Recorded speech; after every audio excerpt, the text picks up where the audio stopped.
Okay guys, I want to talk to you. I'm doing macro series. Let's talk about the old carbohydrates. Yeah, it's fabulous. Okay, so I've been coaching over 3,000 people, and let me tell you right here, right now, I don't see people adapting on 50 carbs. Now, often these PhDs are talking, well, they're not PhDs, they're PhDs, but they're talking about, you know, because you have 2.0 ketones that you're adapted. You're not. Because if glucose has to compete, or if you are malabsorptive, some of the ketones can end up in your urine. So you still feel tired. You're not really adapted. Just do not go by numbers, guys. Blood values can be subjective with any test. They can be. So, no, 50 carbs, no. You want to do 20 net from cruciferous vegetables that are lightly cooked. Because if you cook them too much, you cook out the fiber, and then, boop, the rate at which the carbohydrate can hit the blood is way fast. So then you can't count net carbs when it comes to overly cooked veggies.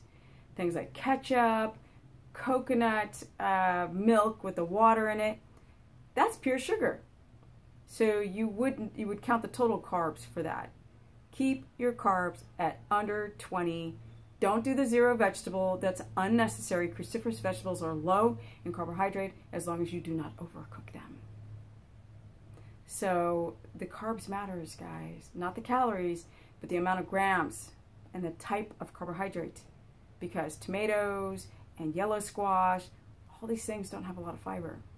And so even if it's, I was holding up nutritional yeast, and I think it was X amount of grams of carbs. I think it was 1 gram per, I can't remember, I got to look at it, 1 or 2, I'm going to run. But it was too much carbohydrate per tablespoon.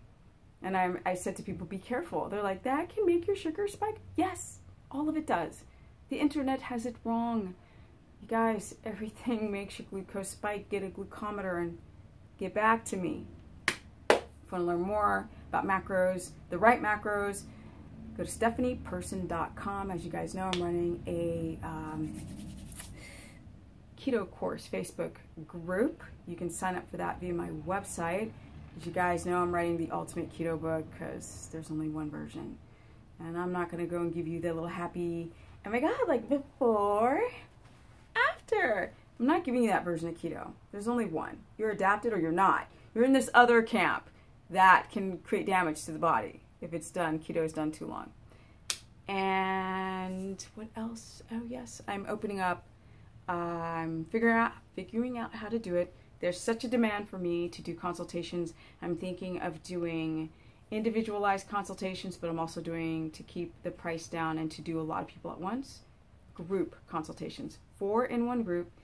You'll see that on my site in a couple of days. Learn more about that, where we will create a meal plan together. I'll answer questions, and you guys have 15-minute blocks to speak to me directly, 4 in a group.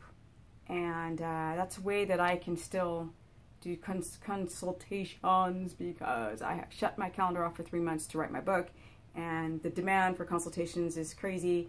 I can't just do 1 a day, so I thought to just 1 or 2 or 3 a day. That's too much time. So group consultations it is. Go to stephanieperson.com to learn more about the real keto, not this BS.